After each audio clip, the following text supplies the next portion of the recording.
சென்னையிலிருந்து மதுரை செல்லும் தேசிய நெடுஞ்சாலை குறித்த அண்மை செய்தியை பார்த்துக் கொண்டிருக்கிறோம். கள்ளக்குறிச்சி மாவட்டம் அரசூரில் தேசிய நெடுஞ்சாலையில் இடுப்பளவுக்கு வெள்ளமானது சூழ்ந்திருக்கிறது.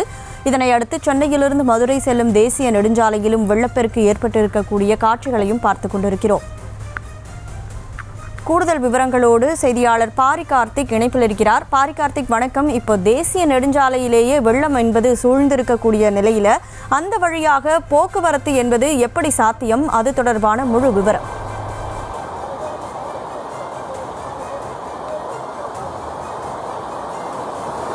கள்ளக்குறிச்சி மாவட்டம் அரசூரில் தற்போது நம்ம இருக்கிறோம். உளுந்தூர்பேட்டை டோல்கேட்டுக்கு முன்னதாக இருக்கக்கூடிய இந்த தேசிய நெடுஞ்சாலையில் தற்போது இதுபோன்ற ஒரு காட்சிதான் அரங்கேறிக் கொண்டிருக்கிறது. கனமழையின் காரணமாக அருகில் இருக்கக்கூடிய தென்பண்ணி ஆற்றிலிருந்து வரும் நீர் தற்போது அரசூர் கிராமத்தையே இந்த அளவுக்கு ஒரு வெள்ளத்தால் ஆழ்ந்து சூழ்ந்த ஒரு ஊர் போல காட்டியிருக்கிறது. நாம் பார்க்கக்கூடிய இந்த தேசிய நெடுஞ்சாலையை நீங்க பார்க்கலாம். ஒரு கடல் போல நாம் பயணிக்கக்கூடிய இந்த தேசிய நெடுஞ்சாலை தற்போது காட்சியளித்துக் கொண்டிருக்கிறது. அதாவது இங்கு தண்ணீர் தேங்கவில்லை, ஆறு போல ஓடிக்கொண்டிருக்கிறது. தேசிய நெடுஞ்சாலை முழுமையுமே ஆறு போல தண்ணீரானது ஓடிக்கொண்டிருக்கிறதை பார்க்கலாம். ஒரு பக்கத்திலிருந்து இன்னொரு பக்கத்துக்கு ஆறு ஓடிக்கொண்டிருப்பதை போல தேசிய நெடுஞ்சாலை முழுவதுமே ஆறு இப்படித்தான் இருக்கிறது. அதாவது ஒரு ஆற்றிலிருந்து வந்த ஒரு தென்பண்ணை ஆற்றில் வந்த உபரிநீர் காரணமாக வெள்ளப்பெருக்கின் காரணமாக தற்போது நிறுத்தி வைக்கப்பட்டன. வரும் வாகனங்கள் மாற்று வழிக்கு அனுப்பி வைக்கப்பட்டிருக்கிறது.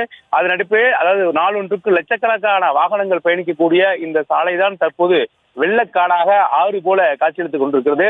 அதாவது இங்கு நாம் நிற்கக்கூடிய இந்த இடத்திலே கிட்டத்தட்ட 40 கிலோமீட்டர் வேகத்தில் ஆறு போல இந்த தேசிய நெடுஞ்சாலை தண்ணீரானது ஓடிக்கொண்டிருக்கிறது. மேலும் இங்க இருக்கக்கூடிய கிராமங்களில் ஆறு போல இந்த தேசிய நெடுஞ்சாலை தண்ணீரானது ஓடிக்கொண்டிருக்கிறது. மேலும் இங்க இருக்கக்கூடிய கிராமங்களில் பல இடங்களில் இதே போலதான் தண்ணீர் சூழ்ந்திருந்து அந்த கிராம மக்களை தற்போது நம்ம தமிழகத்தைச் சேர்ந்த தேசிய மீட்பு படையினர் அவர்களை மீட்டு கொண்டு வந்து கொண்டிருக்கிறார்கள். அவர்களை மீட்பதற்காக 10க்கும் மேற்பட்ட போட்டுகள் தற்போது இந்த இடத்திலிருந்து அரசூர் உள்ளே சென்றிருக்கிறது. நாம் இந்த பார்த்துக் கொண்டிருக்கக்கூடிய இந்த இடம்தான் தற்போதும் ஒரு மிகப்பெரிய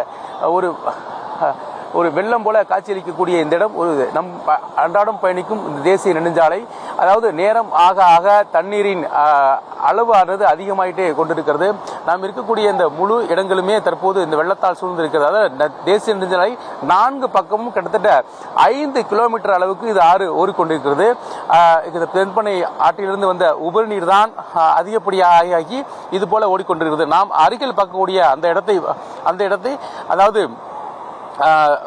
எது ஆறு எது சாலை என்பது கூட தெரியாமல் இரண்டும் ஒரே அளவில் தான் தற்போது இருக்கிறது. நான் பார்க்கக்கூடிய இடம் ஒரு பாலம்.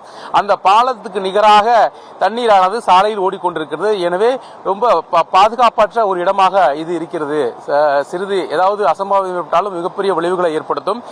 அதனாலே இந்த வாகனங்கள் வரும் வாகனங்களுக்கு எது ஆறு எது ரோடு என்று கூட தெரியாத அளவிற்கு இரண்டுமே ஒரே கரையை நோக்கி பயணிக்கின்றன.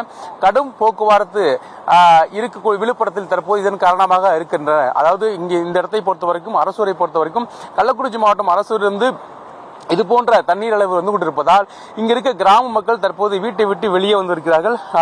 மேலும் அவர்களை வர முடியாதவர்களை தற்போது தமிழ்நாடு தேசிய பேரிடர் மீட்பு படை சார்பில் அவர்களை அழைத்து வந்து கொண்டிருக்கிறார்கள். நாம் தற்போது இந்த நிற்கக்கூடிய இந்த இடம் என்பது பாத்தீங்கன்னா கிட்டத்தட்ட ஆறு போல ஓடிக்கொண்டிருக்கிறது. 40 கிலோமீட்டர் அளவுக்கு நீர் காரணமாகத்தான் சாலையில் இவ்வளவு பெரிய வெள்ளப்பெருக்கு ஏற்பட்டிருக்கிறது. இது ஒரு சாதாரண வெள்ளப்போக்காக இதை கருதிவிட முடியாது.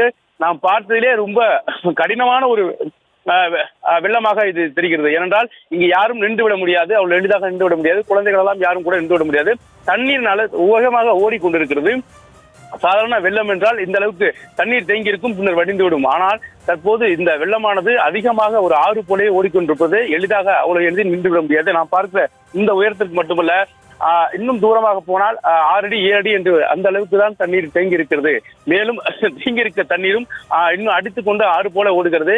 மேலும் இங்க இருக்கக்கூடிய மக்களுக்கு ஒரு பாதுகாப்பு இல்லாத ஒரு சூழல் இருக்கிறது. மின்சாரம் இந்த பக்கம் இல்லை. பல இடங்களில் இந்த கிராமங்களில் ஏதோ உள்ள பலர் மாட்டியிருப்பதாக சொல்கிறார்கள். அவர்களை மீட்பதற்காகவும் தமிழ்நாடு காவல்துறை சார்பில் படைகளும் அனுப்பப்பட்டிருக்கின்றன. அதே போல 10க்கும் மேற்பட்ட படகுகளும் அனுப்பப்பட்டிருக்கின்றன. இந்த தேசிய நெடுஞ்சாலையை தற்போது கடல் போல காட்சியளித்துக் கொண்டிருக்கிறது. தென்பண்ணை ஆற்றினுடைய அந்த உபரிநீர் காரணமாக இத்தகைய சூழல் தற்போது நிலவி வருகிறது. நான் பார்க்கிற இந்த இடம் ஒரு தேசிய நெடுஞ்சாலை ஆறு அல்ல என்பது குறிப்பிடத்தக்கது.